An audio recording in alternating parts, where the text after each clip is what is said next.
తెలుగు భాష జగతి వెలుగు భాష. చివరిగా అందరికీ తెలుగు భాష శుభాకాంక్షలు.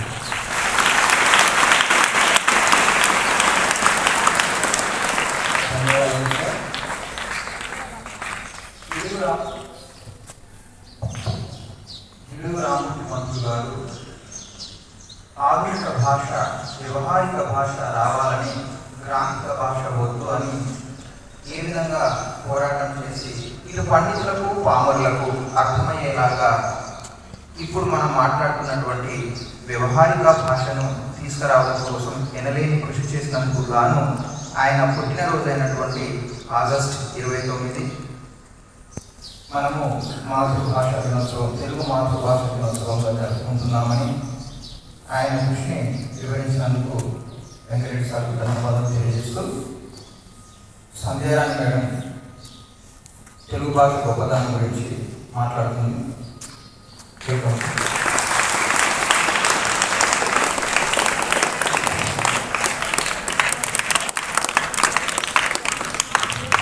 గౌరవనీయులైనటువంటి డైరెక్టర్ సార్ గారికి, ప్రధానోపాధ్యాయుల వారికి, నా ఉపాధ్యాయ బృందానికి మరియు కాబోయే భావి భారత పౌరులైనటువంటి ప్రియమైన విద్యార్థులందరికీ కూడా తెలుగు భాషా దినోత్సవ శుభాకాంక్షలు. గిడుగు రామ్మూర్తి 1863 ఆగస్టు 29న శ్రీకాకుళం జిల్లా పర్వతాలపేటలో జన్మించాడు. ఆయన జన్మదిన సందర్భంగా మనం తెలుగు భాషా దినోత్సవాన్ని జరుపుకుంటున్నాం. గ్రాంధిక భాషను నిత్య వ్యవహారిక భాషలోకి తీసుకొచ్చి అందాన్ని, ఔన్నత్యాన్ని, భాషా పరిపుష్టతను తెలియజేసినటువంటి గొప్ప మహనీయుడు. ఆంధ్రప్రదేశ్లో వ్యవహారిక భాషోద్యమానికి మూల పురుషుడు మన గిడుగు వెంకట రామ్మూర్తి. మరి ఈయన సంఘ సంస్కర్త, భాషోపాధ్యాయుడు, బహుభాషాముఖ ప్రజ్ఞాశాలి.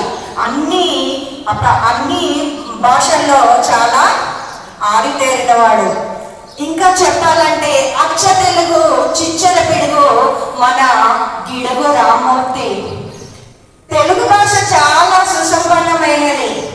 ఆంగ్ల భాషలో 2 లక్షల పదాలు మాత్రమే ఉన్నాయి, కానీ తెలుగు భాషలో 6 లక్షలకు పైగా ఉన్నాయి. క్రీస్తు పూర్వం పుట్టిన భాష, క్రీస్తు శకం ఎదిగిన భాష. క్రీస్తు శకం అమెరికా దేశంలో కూడా అడుగు పెట్టినటువంటి భాష మన తెలుగు భాష. అన్ని భాషా పదాలను అక్కున చేర్చుకొని లాలించినటువంటి తల్లి భాష మన జీవ భాష, సజీవమైనటువంటి భాష మన తెలుగు భాష. మన తల్లి నుండి నేర్చుకున్నటువంటి భాష. కాబట్టి అన్య భాషల్ని నేర్చుకోండి, అన్య భాషల్ని కూడా నేర్చుకోండి, కానీ మన భాషని గౌరవించండి. చిన్న పాట. వీర్యనాద వినోదంలా, తేలియ మధురిమ సాగంలా, మాలికతో